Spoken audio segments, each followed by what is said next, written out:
Olá, amigos e amigas, sobretudo torcedores do Vasco da Gama e do Bahia. Neste vídeo vamos falar sobre os dois adversários dessas equipes brasileiras na próxima etapa da Copa Sul-Americana.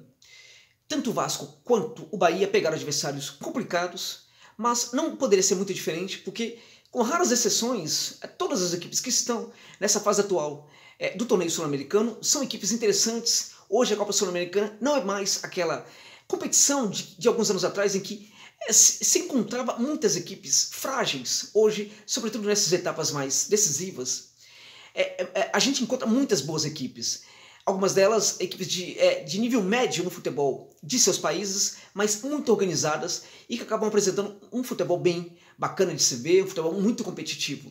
Caso, por exemplo, das equipes chilenas. No Chile, ao contrário das equipes grandes, as pequenas e médias têm se organizado muito do ponto de vista institucional e o sucesso dessa organização institucional tem respingado na qualidade de futebol das equipes dentro de campo. Todas elas têm o seu modelo de jogo e costumam praticar esse modelo com muita fidelidade. Então são equipes bem bacanas de se ver jogar e também equipes muito competitivas.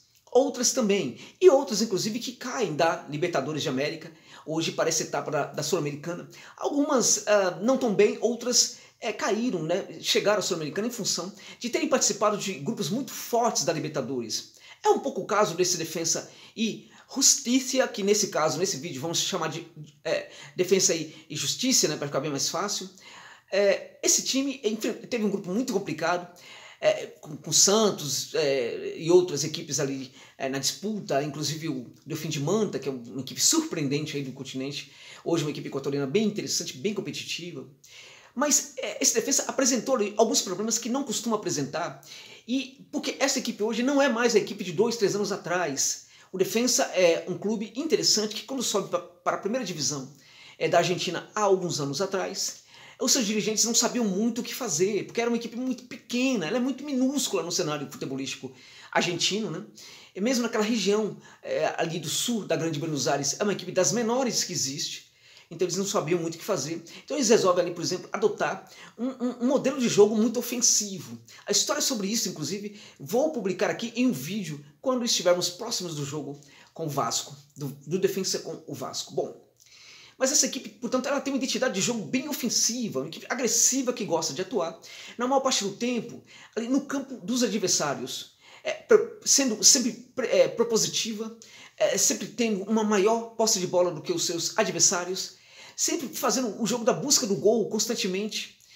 E essa equipe que já foi muito bem alguns anos atrás, hoje está capengando um pouco, anda falhando em alguns aspectos. Isso acontece por dois motivos. Primeiro, porque houve muita negociação de jogadores, alguns foram vendidos, alguns que eram emprestados foram devolvidos para suas equipes, e o Defensa não conseguiu visitar o mercado tão bem como fez em outras oportunidades. Agora, de qualquer forma, é bom deixar claro que o Defensa nunca foi um clube de bons jogadores, de grandes jogadores, mas um clube em que as coisas que funcionavam muito bem era o modelo de jogo ofensivo. Isso ainda está lá. O outro problema, na verdade, que na minha opinião, feriu muito esse Defensa nas últimas partidas da Libertadores, é justamente o fato de que ela não conseguiu voltar para o futebol após a parada em virtude do novo coronavírus. Ela não conseguiu voltar com a sua intensidade de jogo. Das equipes argentinas é aquela que mais sofreu com essa paralisação, porque o Defensa precisa muito de um jogo intenso, com muita intensidade. Por quê? Porque é isso que faz com que ela consiga tanto defender muito bem, quanto atacar muito bem. É uma equipe que precisa fazer uma ótima recomposição defensiva, porque se isso não acontecer, ela vai tomar gols e a coisa não vai funcionar. Então esse Defensa hoje ele tem problemas no seu jogo. O seu jogo não está funcionando muito bem. Diria que esse Defensa em relação à equipe de alguns anos atrás, talvez seja o melhor adversário possível para o Vasco. Contudo, é uma equipe muito perigosa, uma equipe que, como eu disse, não tem muito problema de jogar em qualquer lugar, tanto em casa quanto fora de casa. O Falcão de Varela costuma jogar no ataque, costuma jogar para ganhar, vai tentar jogar em São Januário da mesma forma que vai jogar lá em Varela, na Argentina. Ou seja, jogar no ataque, tentar o tempo inteiro fazer gols. A equipe gosta de ficar frequentando aquela área, aquela parte do campo muito próxima à área, e gosta de ser cada vez mais íntima da primeira área também, da pequena área também. Esse Defensa é uma equipe difícil, mas hoje ela oferece muito mais o contra-ataque do que em tempos anteriores, e isto pode favorecer muito o jogo do Vasco. Eu ainda acredito demais no trabalho do Ricardo Sapinto, acho que ele pode sim fazer um trabalho bem diferenciado no Vasco, guardar as proporções, né, com todas as dificuldades que o Vascão enfrenta no momento. Ainda assim acho que o técnico português pode fazer um trabalho bem bacana. Acho que a classificação sobre o Caracas não foi só em função da fragilidade do Caracas, que praticamente se acabou, né, depois dos primeiros jogos da Libertadores, se acabou fisicamente, mas não foi por isso que o Vasco superou o Caracas, foi também por causa de méritos que a gente consegue ver já nesse jogo do Vasco, do técnico português. Ainda é algo muito novo, mas acredito que o Vasco pode melhorar, pode evoluir muito ainda com o técnico português, com alguns reforços que chegaram à equipe. O Leonardo Gil, por exemplo, a meu ver, está conseguindo pouco a pouco apresentar um futebol bacana ali na equipe do Vasco, ainda muito pouco diante do que ele pode apresentar, mas já sinaliza que foi sim um belíssimo reforço. E além de outras questões. Bom, o técnico ainda está conhecendo seus jogadores, a gente percebe isso em algumas alterações que o Sapinto tem feito, mas acredito que ele vai fazer esse Vasco evoluir. E esse Defensa e Justiça pode ser um adversário muito difícil para o Vasco, ou um adversário não tão difícil para o Vasco se o Gigante da Colina saber jogar contra a equipe argentina. E acho que nesse caso vale muito a pena pensar em esperar mais o Defensa do que atacar essa equipe argentina, porque ela não sabe ficar no seu campo de defesa, ela não sabe fazer esse jogo da espera, ela vai para cima mesmo. E como ela não está muito ajustada nesse momento, é bem interessante que o Vasco espere mesmo, saiba adotar o protagonismo, mas não de ficar com a bola, mas o protagonismo mental, de saber defender muito bem suas linhas e trabalhar um contra-golpe na medida do possível. Bom, esse Defensa também tem falhado muito em bolas paradas, e nisto acho que o Vasco também pode tirar vantagem se treinar melhor esse tipo de jogada. Agora, como eu disse, o Vasco precisa saber o que fazer contra o Defensa, porque é uma equipe muito surpreendente, mesmo em uma fase, mesmo não estando numa fase das melhores, ela é capaz de saber se aproveitar muito bem dos adversários, quando os adversários não conseguem se colocar em campo, quando não conseguem apresentar dificuldades para ela. Essa equipe de defesa consegue vencer adversários que entram dentro de campo amedrontadas, sem colocar sua personalidade também para jogar dentro de campo. Bom, acho que é possível o Vasco vencer, estou torcendo para o Vasco, mas não é tão simples assim, vai ter que saber se colocar diante dessa equipe muito ofensiva do sul da Grande Buenos Aires. Bom, antes do jogo, a gente vai falar mais ainda, antes do primeiro jogo, vamos falar mais desse confronto, e vamos falar inclusive do que é esse Defensa e Justiça, como é que ele se formou, coisas bem interessantes, bem curiosas para aqueles clubes, né, aqueles torcedores que esperam que seu clube cresça muito, né, que melhore, como é que eu faço para ter um clube melhor, para que a minha equipe seja melhor, como é que eu faço para que a minha equipe, que não tem recursos, consiga jogar um bom futebol? O Defensa dá muitas lições sobre isso. Vamos falar mais disso futuramente num vídeo sobre essa equipe argentina. Bom, o outro confronto da equipe brasileira que sobrou é o Bahia, que vai enfrentar o União Santa Fé. O União Santa Fé, que é conhecido nessa cidade da província de Santa Fé, né, como o Tatengue. Né? O Tatengue é uma equipe de uma cidade que é a capital, inclusive, da província de Santa Fé. Essa equipe do União, assim como o Colón, são as duas equipes principais dessa cidade. Lá em Santa Fé não existe muito essa coisa de torcedor que torce para Boca ou River. Dificilmente você vai encontrar um torcedor de uma equipe grande da Argentina. Lá nessa cidade de Santa Fé, a atmosfera futebolística paira toda ela sobre o União Santa Fé e o Colón de Santa Fé. E são duas equipes com rivalidade muito forte. Esse União, ele ainda quer fazer uma história nessa Copa Sul-Americana, já avançou mais do que em qualquer outra oportunidade, já fez história de certa forma, mas ele quer muito mais. Por quê? Porque o Colón chegou à final da Sul-Americana, e isto é uma provocação para o União. Se o Colón conseguiu chegar à final, um dia, pode não ser agora, mas um dia a gente também tem de chegar, no mínimo, à final da Copa Sul-Americana. Preferencialmente que a gente um dia ganhe a Copa Sul-Americana, mas pelo menos que um dia nós consigamos chegar à final da Copa Sul-Americana. Por quê? Porque o nosso adversário conseguiu, então nós também temos a obrigação de conseguir. Esse União Santa Fé, ele tem uma equipe, a equipe não tem grandes valores individuais, é uma equipe que tem tido alguns problemas aí, financeiros inclusive, sofreu bastante com a parada do futebol. Agora, é uma equipe que tem alguns jogadores interessantes. O que eu destaco, no caso, é o Troianski, que é interessante que as equipes brasileiras, inclusive o Bahia, né, que vai enfrentar o União, fique de olho nesse jogador, que ele pode ser muito bacana, poderia pintar aqui no futebol brasileiro, um jogador jovem, com muita qualidade técnica, que poderia ter, a equipe recebeu propostas, né, mas o presidente bancou a permanência do jogador, mesmo com dificuldade financeira, porque queria que a sua equipe avançasse um pouco mais no segundo torneio mais importante entre clubes da Conmebol. Bom, o que acontece? Acontece que esse União Santa Fé, independente de ele estar forte ou não, dele estar com o melhor elenco possível ou não, essa não é bem a questão desse time do União. Sempre foi, tanto para o União quanto para o Colombo, sempre foi a capacidade que eles têm, no caso do União, a capacidade que o União tem de conseguir jogar com coragem, né, com determinação, tanto dentro quanto fora de casa. Não é uma equipe que tem um modelo claro de jogo, né? Geralmente chega um técnico que pratica um tipo de jogo, chega outro que pratica um jogo diferente, né? Hoje o Ascal Saba é o técnico desse União, ele gosta de um modelo ali um pouco híbrido, né? Ataque e defesa na medida do possível. A equipe joga mais na defesa quando precisa, joga mais no ataque quando precisa.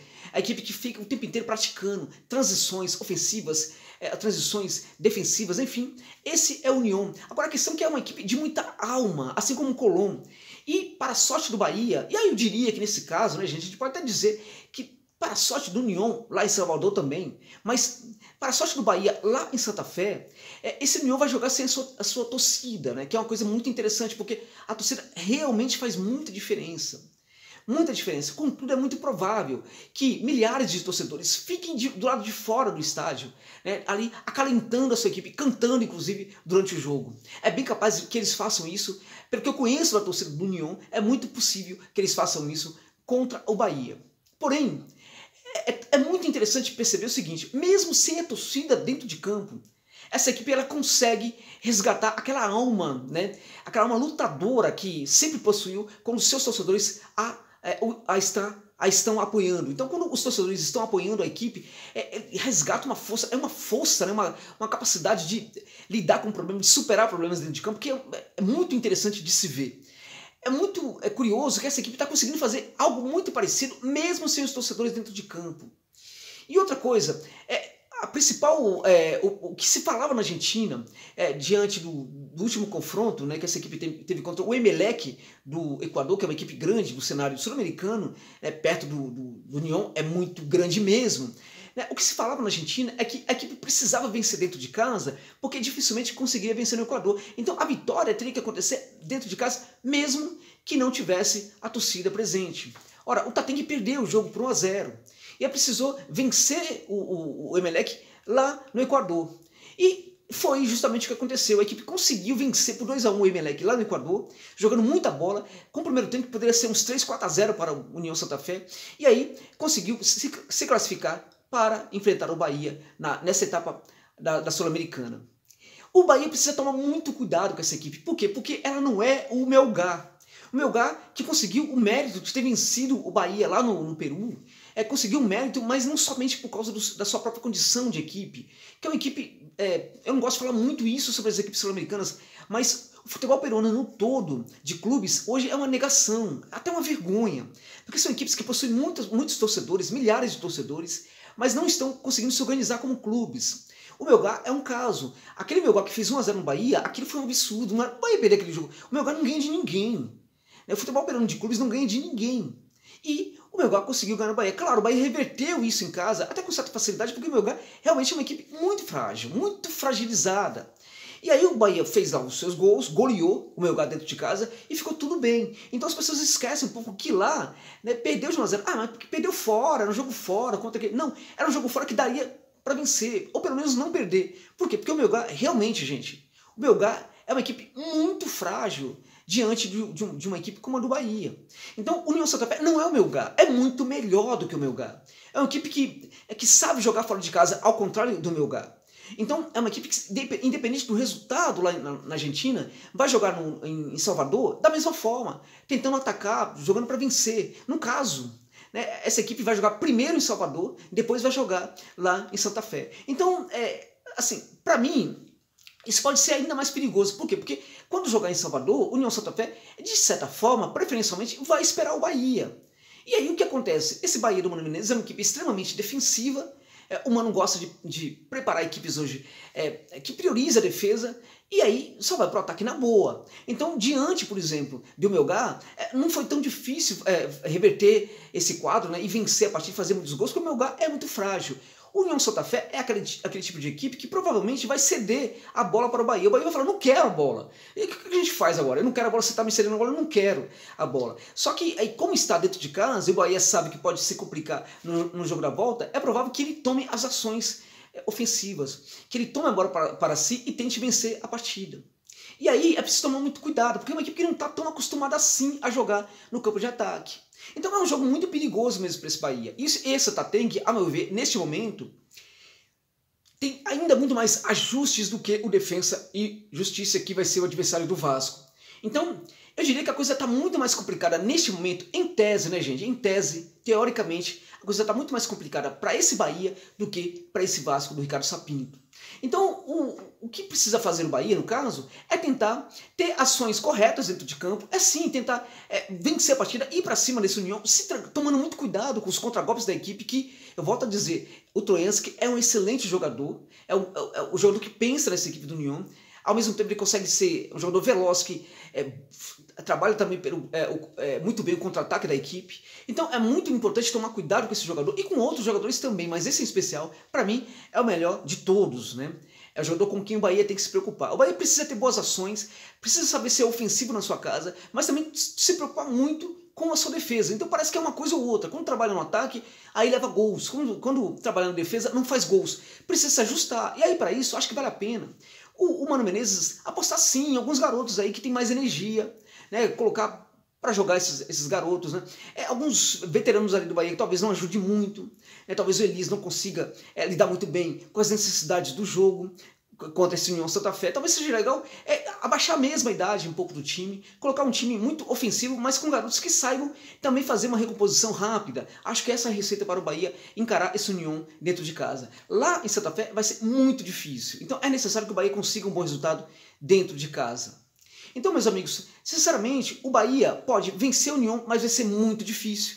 O Vasco pode vencer o Defensa, mas vai ser difícil. Hoje, teoricamente, está um pouco mais fácil para o Vasco do que para o Bahia. Mas acho que as duas equipes brasileiras, se fizerem o jogo correto, podem vencer e superar os seus adversários sul-americanos nessa etapa da Copa Sul-Americana. Então, meus amigos, antes do jogo, dos dois jogos, tanto de Bahia quanto de Vasco, vamos tentar falar um pouco mais desses adversários, como eles vão estar em dias próximos dessas partidas, mas por enquanto era mais para apresentar os adversários de Bahia e Vasco. Espero que vocês tenham gostado desse vídeo. Se gostaram, por gentileza, deem um like, compartilhe com seus amigos. Muito obrigado.